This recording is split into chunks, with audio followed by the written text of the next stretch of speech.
Assalamualaikum warahmatullahi wabarakatuh.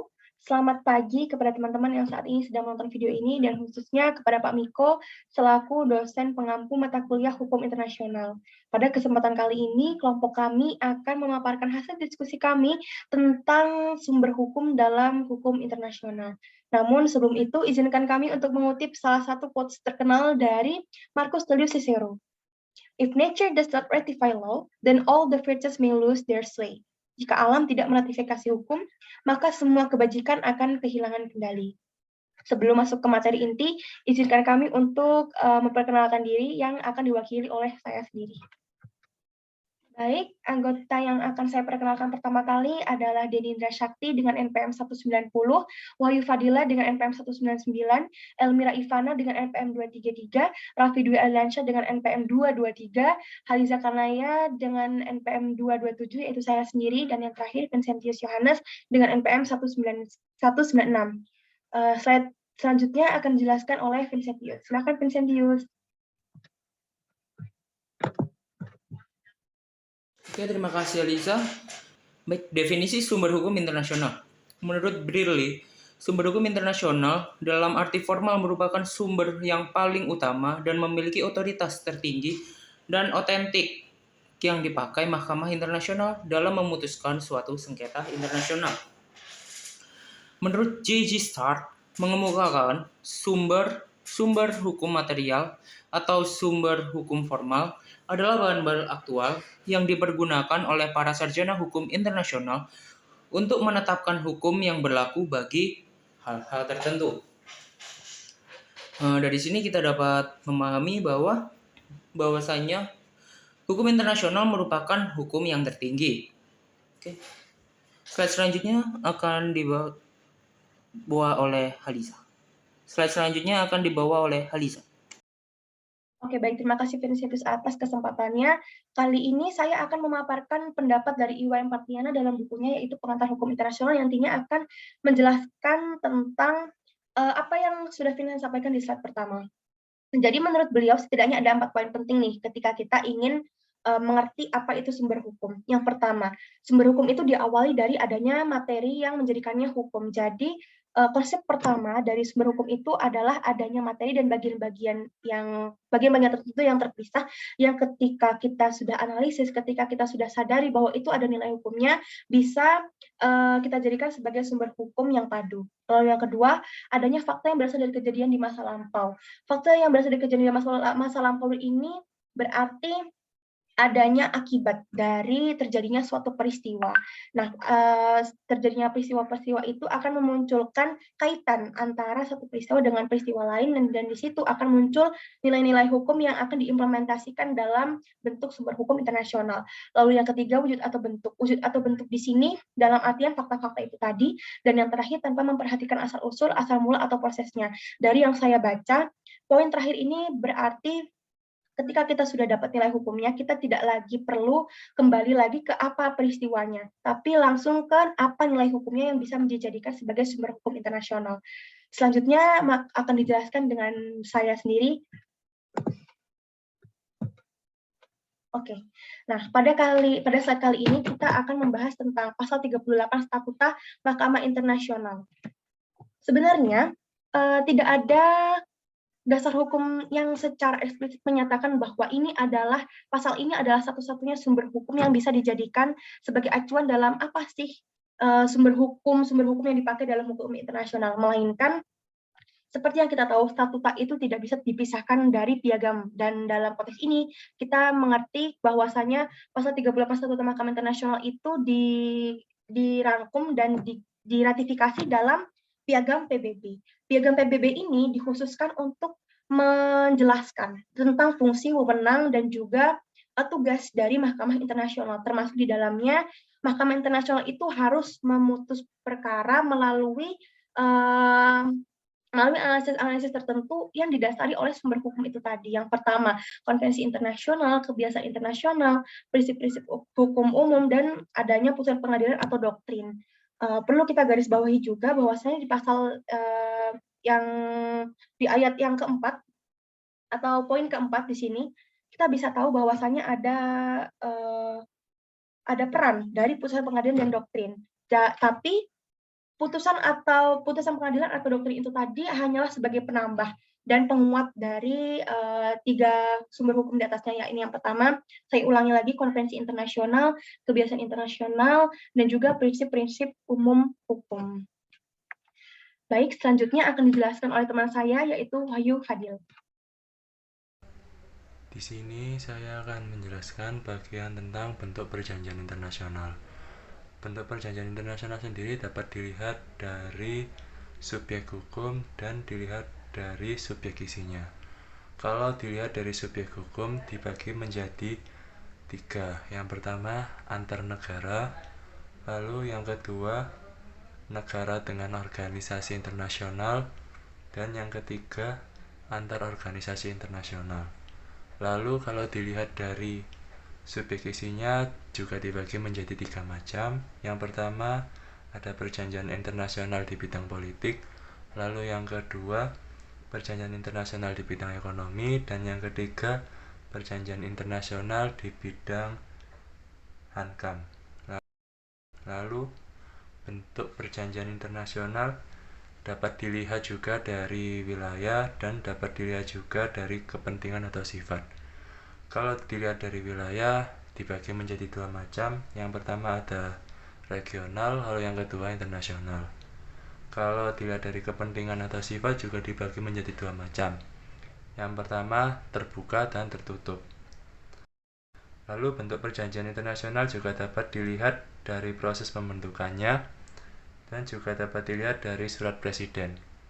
Kalau dilihat dari proses pembentukannya dibagi menjadi 2 macam. Yang pertama perjanjian formal, lalu yang kedua perjanjian sederhana. Lalu jika dilihat dari surat presiden dibagi menjadi 2 macam juga. Yang pertama perjanjian internasional memuat materi penting atau traktat. Lalu yang kedua perjanjian internasional memuat materi kurang penting atau agreement.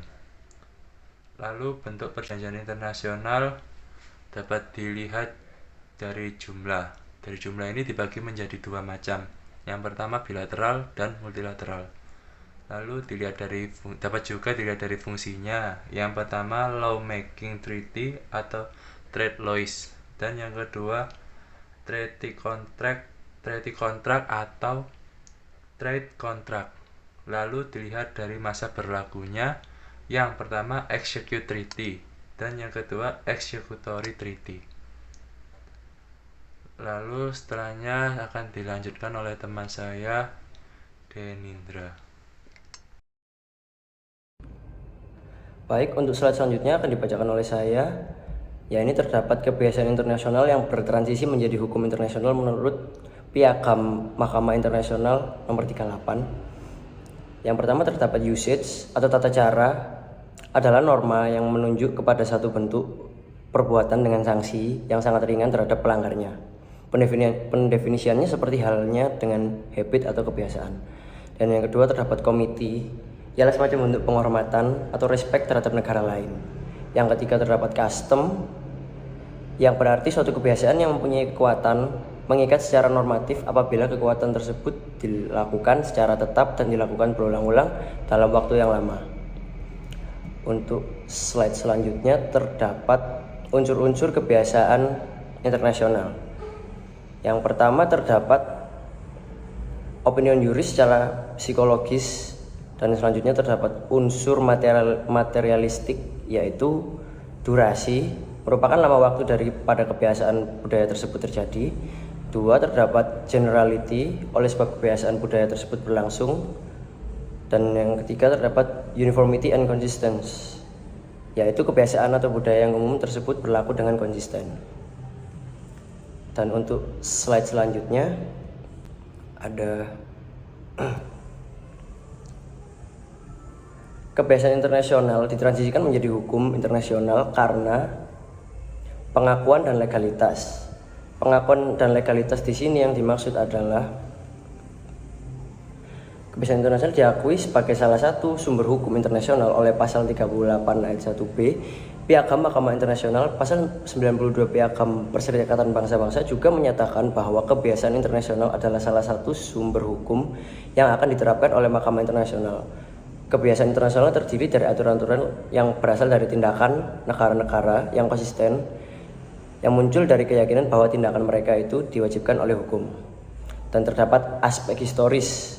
Aspek historis pada mulanya berupa adat, istiadat, dan praktek-praktek negara Eropa modern dalam hubungan dan komunikasi antar mereka, dan adanya bukti-bukti pengaruh dari para ahli hukum pada abad ke-16, 17, dan 18.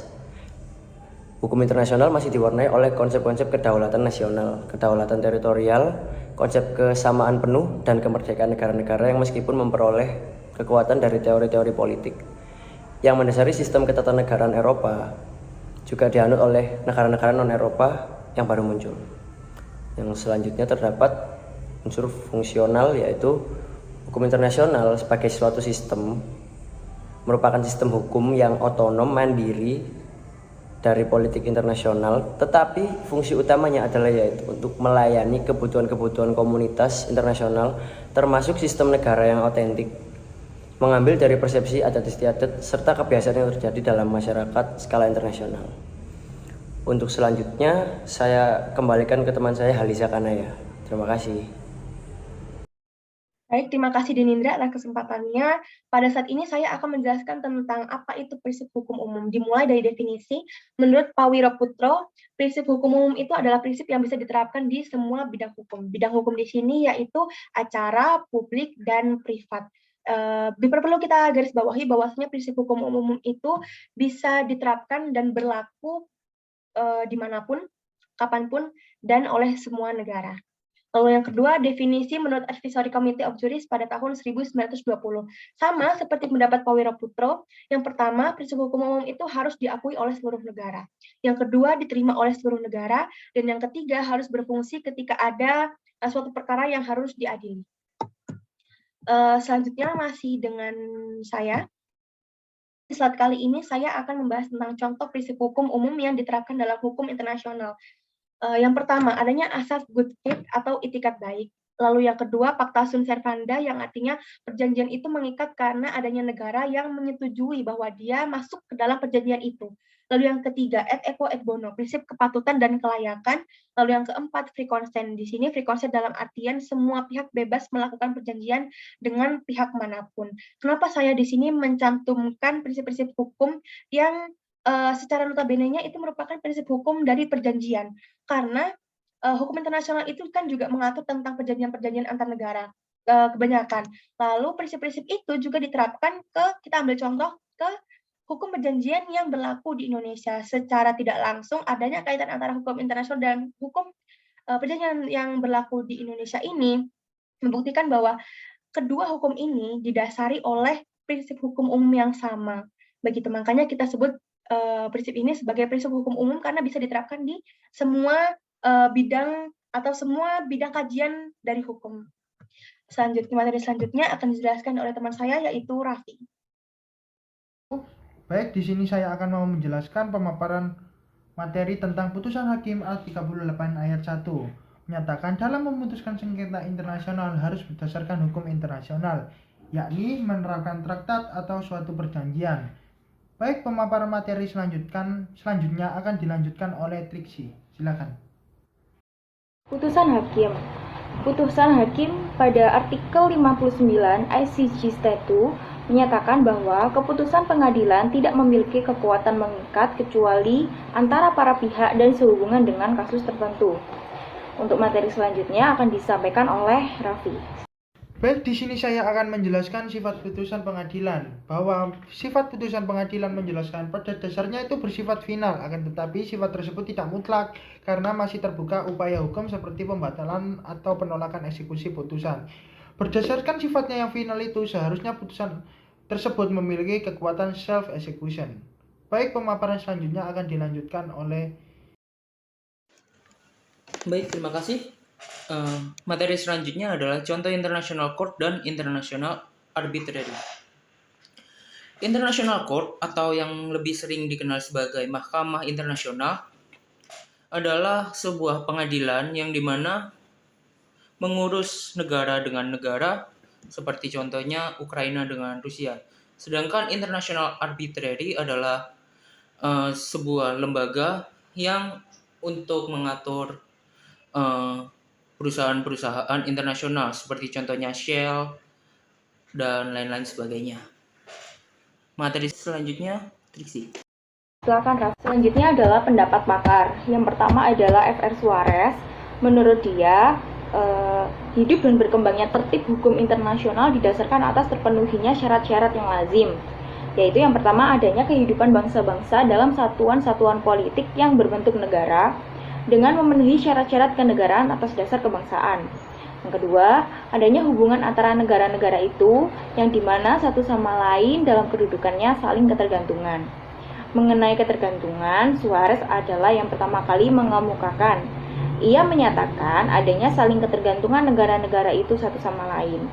Menurutnya, tentang sifat masyarakat bangsa-bangsa yang universal, berlaku satu prinsip hukum dasar yang mengikat semua bangsa-bangsa, yaitu jus naturale, atau mana jus gentium harus berpangkat, dan karenanya memperoleh sifat normatifnya. Dalam bidang hukum perjanjian internasional, dasar langsung diindahkannya hak-hak dan kewajiban-kewajiban suatu perjanjian adalah kejujuran suatu prinsip hukum kodrat. Karyanya yang terbesar adalah De Legibus Acte Legislatore.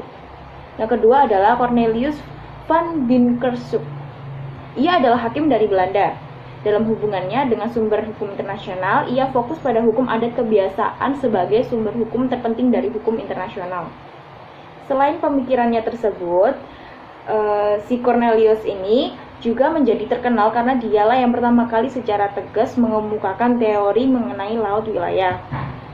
Menurut dia, suatu negara dapat mengklaim laut sebagai wilayah sejauh jarak tembak kanon.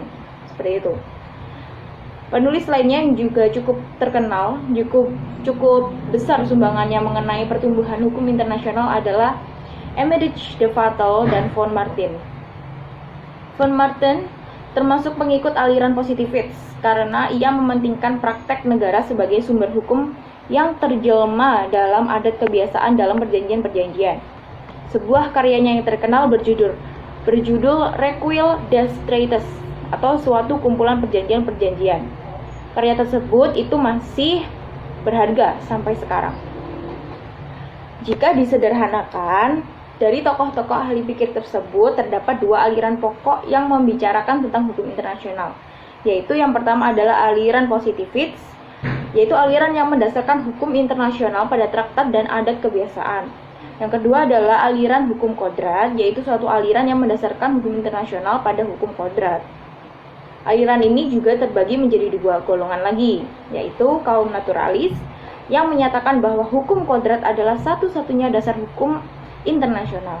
Dan yang kedua adalah kaum Grotians yang menyatakan bahwa dasar hukum internasional selain hukum kodrat juga adat kebiasaan dan traktat. Baik, saya rasa cukup dari saya dan teman-teman kelompok saya. Terima kasih atas perhatiannya. Mohon maaf sekali atas kekurangan kami, mungkin selama menyampaikan materi mungkin terlalu cepat atau banyak materi yang mungkin miss. Terima kasih sekali lagi. Wassalamualaikum warahmatullahi wabarakatuh.